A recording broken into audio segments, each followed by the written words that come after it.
Polls in both 2016 and 2020 underestimated Donald Trump's performance, and if a similar polling error occurs again in 2024, he stands a strong chance of winning the presidential race. In fact, as we'll explore in this video, Trump is currently polling better at this point in the cycle than he was during either of his previous election campaigns. Let's begin by traveling through each state as polls close, starting at 7 p.m. on the East Coast. The first states to close are Vermont, Virginia, Kentucky, Indiana, South Carolina, and Georgia. Starting with Indiana, the latest poll shows Trump leading Harris by 17 points, with 57.9% of the vote to Harris's 40.7%. This poll, conducted with 1,000 likely voters on September 12th and 13th, mirrors Trump's 16-point win in 2020. No surprises here, Indiana goes in the safe Republican column. Next, in Kentucky, there's been no recent polling for a Harris versus Trump matchup, but based on Trump's 26-point margin in 2020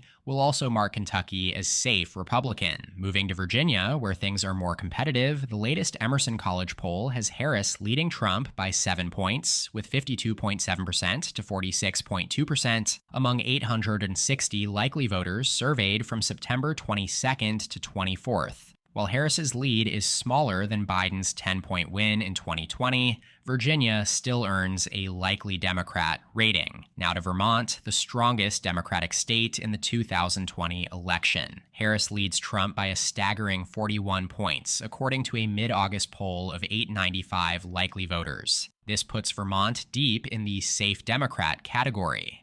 Down in South Carolina, while it's not as deeply red as some other southern states, it hasn't voted blue since 1988. Trump won it by 12 points in 2020, but a recent Winthrop University poll has his lead down to just 10 points, with 51.6% to Harris's 42%. So the exact margin is actually less than 10 at 9.6%. While this is again a slimmer margin than before, we'll still place South Carolina in the likely Republican column. Lastly, Georgia. The state, worth 16 electoral votes, was the closest race in 2020, flipping blue for the first time since Bill Clinton won it in 1992. Biden's margin was razor-thin at just 0.2%. In 2024, however, the latest Insider Advantage poll has Trump up by 2 points over Harris, with 49% to Harris's 47% among 800 registered voters. This narrow lead matches the overall polling average that has Trump ahead by 1.3%. We'll mark Georgia as tilt Republican on our map.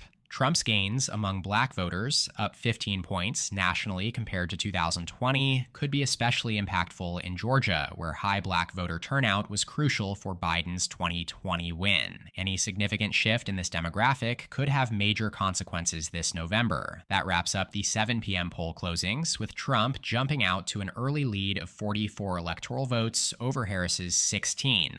All right, the next set of polls closes at 7:30 p.m., bringing us to Ohio, West Virginia, and North Carolina. Let's start with West Virginia.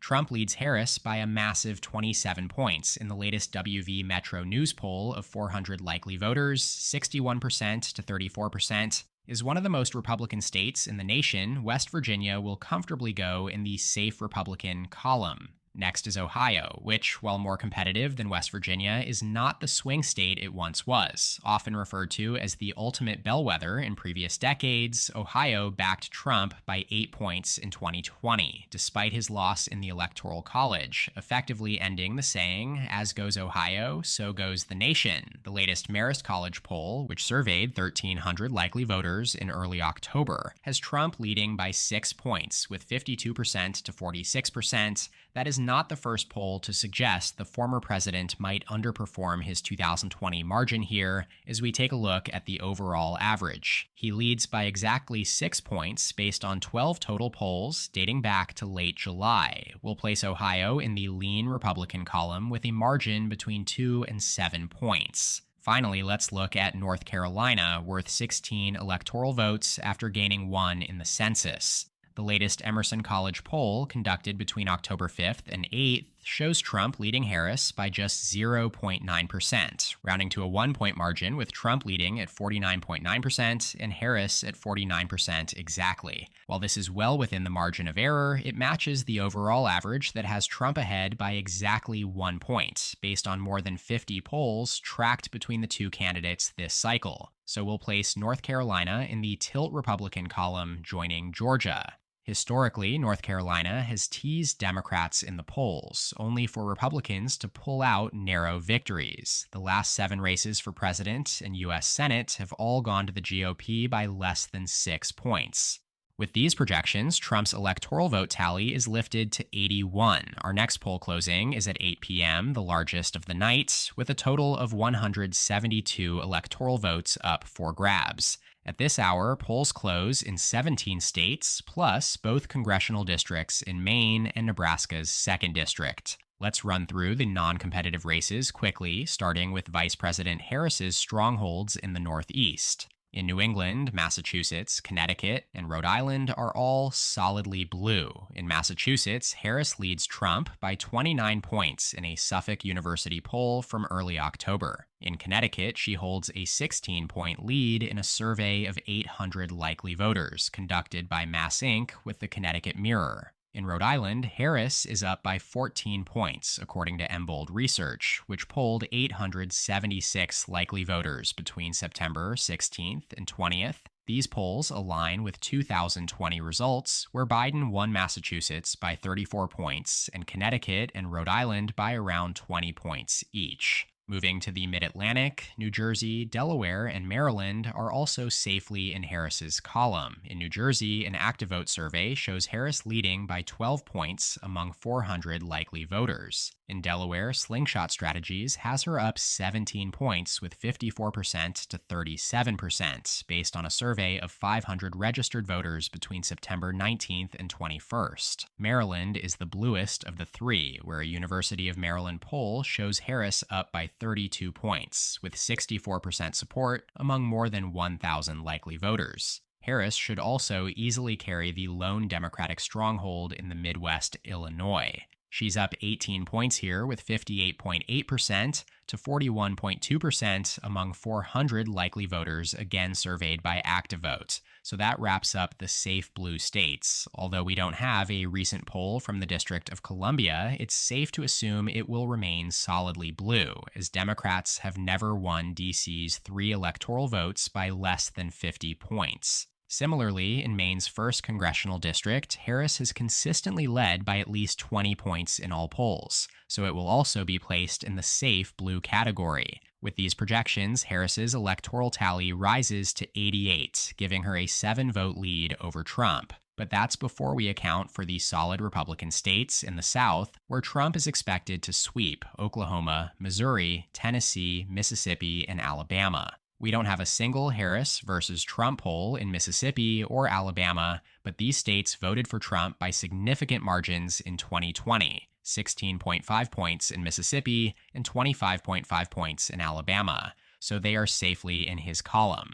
In Oklahoma, the latest Sooner poll from late August shows Trump leading by 16 points among 323 likely voters. In Missouri, a September survey from Emerson College has Trump up by 12 points, with 55% of the vote to Harris's 43% based on 850 likely voters. Lastly, in Tennessee, Trump holds his largest lead of the group, up by 21 points according to a Targaz market research poll of 971 likely voters surveyed from September 29th to October 8th.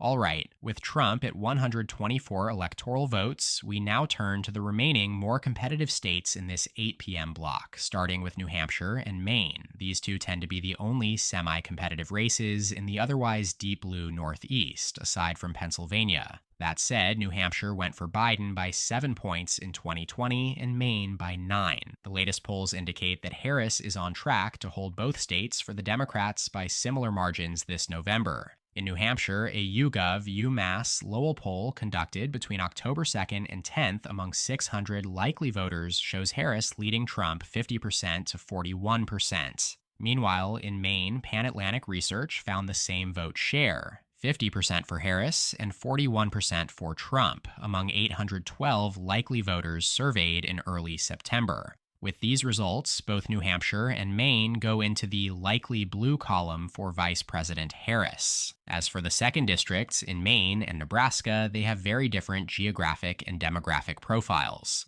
Nebraska's second district, NE-02, is largely urban, encompassing Omaha with a racially diverse population and a high proportion of college graduates. Meanwhile, Maine's second district, ME-02, is extremely rural and one of the oldest, whitest districts in the country. Given these differences, it's no surprise that the polling reflects opposing trends. Harris leads by 9 points in Nebraska's second district, according to the latest New York Times/Siena College survey of 680 likely voters. On the other hand, Trump leads by 7 points in Maine's second district based on the most recent Pan-Atlantic Research survey. On our map, we'll place Nebraska's second district in the likely blue category and Maine's second district in the likely red category. These ratings are consistent with the 2020 results, where Biden carried the second district in Nebraska by 6.5 points and the second district in Maine by 7.5.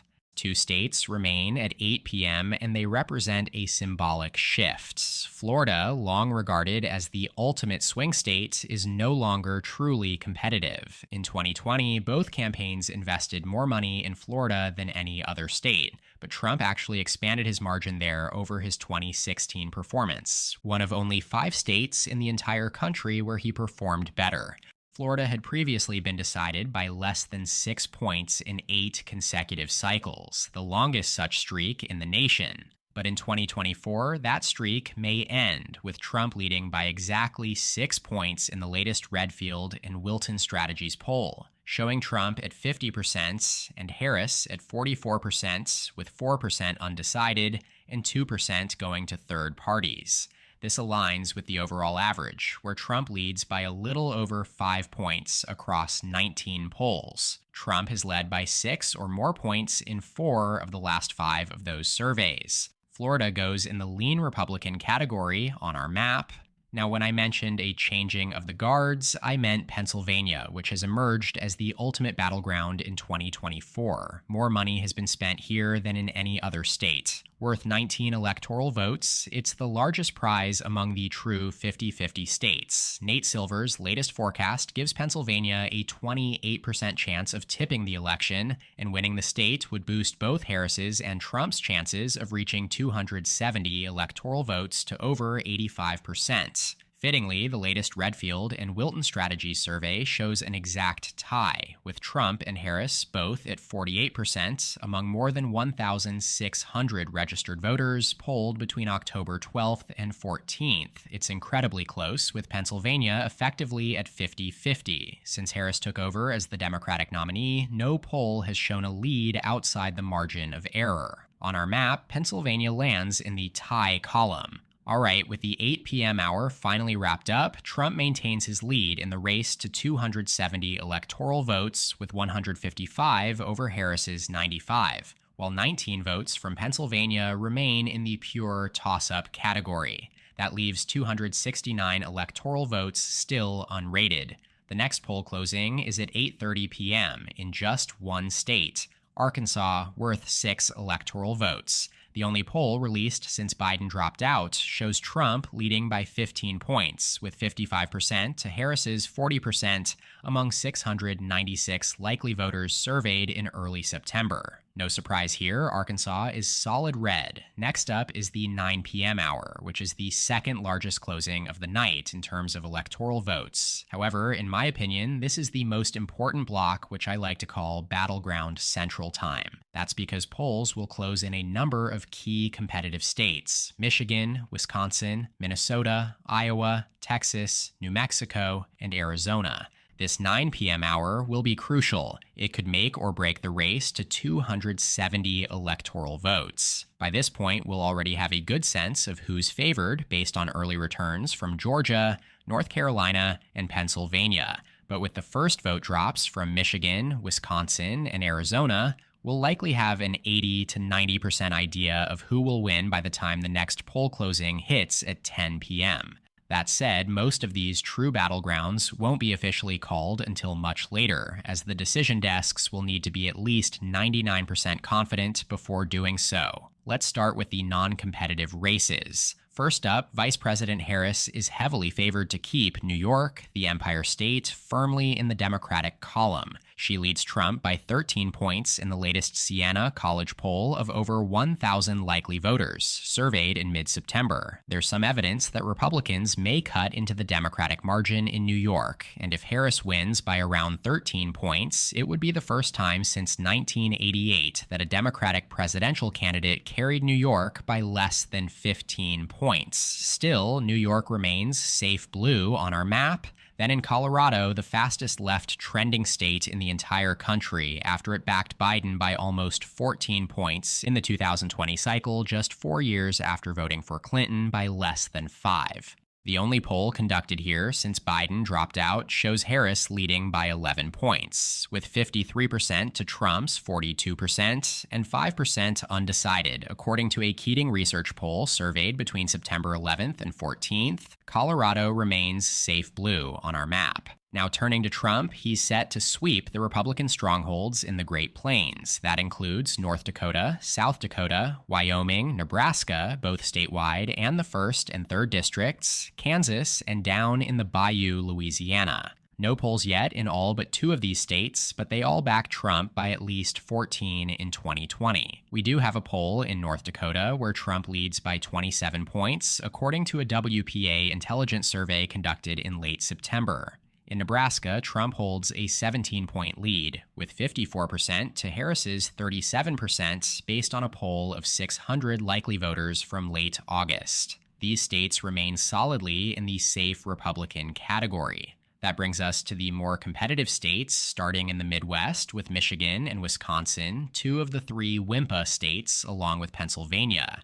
These states have held the keys to the White House for 3 consecutive cycles. In 2016, all 3 voted for Trump by less than a point, giving him the crucial votes to hit 270. Then in 2020, they each flipped to Biden, thereby pushing him past 270. Historically, Michigan has leaned more blue, while Wisconsin has been more favorable to Republicans. In 2020, Biden won Michigan by 2.8%, while Wisconsin was much closer, with Biden winning by just 0.6%. Pennsylvania, meanwhile, landed in the middle with a 1.2% margin for Biden. Back in 2016, Trump narrowly won Michigan by 0.2%, with Wisconsin and Pennsylvania voting for him by slightly larger margins of 0.7%.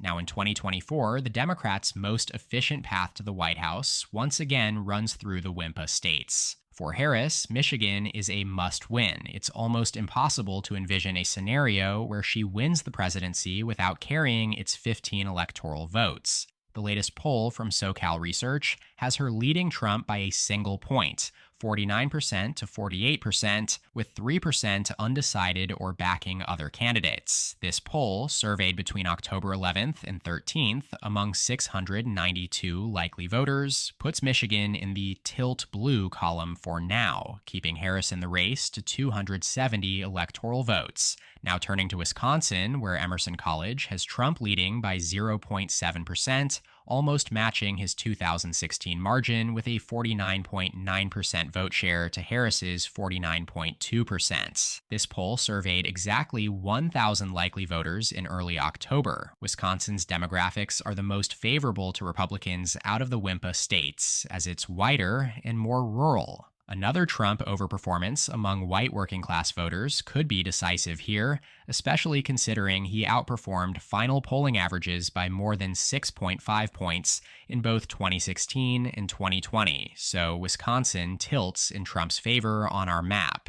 Moving on to Minnesota, which diverged from the other WIMPA states in 2016 when it still voted for Hillary Clinton by 1.5 points, while the others went for Trump. In 2020, Biden expanded the Democratic margin to 7 points. Now in 2024, Harris and her running mate, Minnesota Governor Tim Walz, are expected to win by a similar margin. The latest Redfield and Wilton Strategies poll has Harris leading Trump by 8 points among 544 registered voters surveyed last week. Therefore, Minnesota stays in the likely blue column for the Democrats. Finally, in Iowa, not much polling has been conducted this cycle. The latest survey by Signal has Trump leading by 7 points, with 51.3% to Harris's 44.6%, a 6.7% margin. This represents a slight underperformance for Trump compared to his previous margins, but is still enough to place Iowa in the lean Republican category, where it joins Ohio. These two states have followed remarkably similar voting patterns since both voted for Obama in 2008 and 2012. Alrighty, now down in the Southwest for our final 3 states. Texas is the second largest prize on the map, worth 40 electoral votes. It trended more and more to the left over each cycle over the last 2 decades, culminating in the narrowest Republican win in 20 years, as Trump carried Texas in 2020 by just 5.6%. But that may come to a halt here in 2024 as Republican gains among Hispanics, particularly down in South Texas, the Rio Grande Valley, are likely to offset any future gains for Democrats in the large urban areas. The latest survey here, via YouGov and the University of Texas, shows Trump leading by 5 points at 51% to 46% among 1,400 likely voters. This will again place Texas in the lean Republican category, here in the second lightest shade of red, over in New Mexico. Perhaps a sleeper swing state in future cycles, considering it is the most Hispanic state in the nation and has the lowest share of college grads among states Biden won in 2020. Yet Biden did carry it by almost 11 points, so a flip this cycle is unlikely. Survey USA released a poll with a local TV station down here in mid-September that shows Harris leading by 8 among 619 likely voters. That will dip New Mexico down into likely blue territory from the safe column. Finally, we arrive in Arizona, worth 11 electoral votes. It was the second closest state in 2020, with Biden winning by just 0.3%. Like Georgia, Arizona hadn't voted for a Democrat since the Bill Clinton era in the 90s, and that win was largely driven by the rapid growth and diversification of its largest metro area, Maricopa County, which holds more than 2/3 of the state's population. Maricopa, encompassing Phoenix, is the key to winning statewide elections in Arizona. Increased turnout, combined with an influx of college graduates, has helped Democrats win 5 consecutive major statewide elections for president, U.S. Senate, and governor. However, in 2024, the betting markets are trending toward Trump. According to BetOnline, Republicans are now favored at minus 250, translating to about a 70% chance of winning, Trump's best odds among any key battleground state. If you're interested in checking out the other betting odds, I'll leave a link down below in the description. This shift may be influenced by the latest Siena College New York Times poll, which shows Trump leading by 5 points, 51% to 46%, among 808 likely voters. That's a remarkably wide margin from a highly reputable pollster, and it's more than enough to place Arizona in the lean Republican category, edging closer to likely than tilt on our map. With the 9 p.m. closings wrapped up, Trump is now on the verge of 270 electoral votes, sitting at 255, nearly 100 votes ahead of Harris, who has 163. There are 101 electoral votes still in play, most of which are tied up in the deep blue Pacific Coast battlegrounds that won't close until 11 p.m. Before that, at 10 p.m., polls will close in Montana, Utah, and Nevada. Trump is expected to easily carry both Montana and Utah. In Montana, the latest poll from Siena College and the New York Times shows Trump up by 17 points, 57% to 40%, among 656 likely voters, a slightly wider margin than his 16-point win in 2020. In Utah, a Noble Predictive Insights poll from early October shows Trump leading by 16 points among 539 likely voters. Both states are comfortably in Trump's column as safe Republican on our map. The state of Nevada is much more competitive. It may only be worth 6 electoral votes, and therefore really just an afterthought in the race to 270, but it's just as closely contested as other core battlegrounds. The latest Emerson College survey has Harris up by just a point over Trump, 49.2% to 48.1%,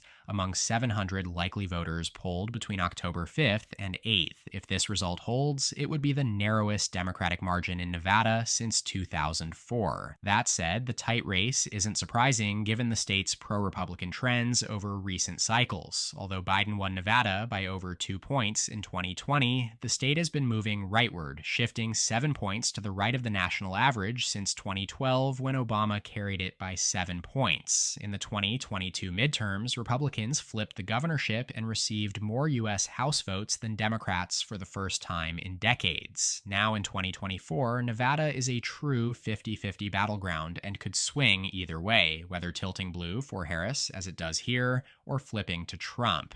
With these projections, Trump inches closer to the 270 threshold, now sitting at 265 electoral votes. However, at 11 p.m., Harris's tally will catch up quickly as she's set to sweep the Pacific Coast blue wall states of Washington, Oregon, and California. None of these states have voted Republican in nearly 40 years. While there's no recent polling out of Oregon, the latest survey from Harris's home state of California shows her leading by 24 points, according to Emerson College. In Washington, a Survey USA poll in partnership with a Seattle TV station has Harris leading by 22 points, 57% to 35%, among 703 likely voters surveyed last week. With the latest projections, Harris now sits at 243 electoral votes, putting her also within striking distance of the magic number needed to win the presidency. Idaho is still outstanding at 11 p.m., and while no recent polls are available,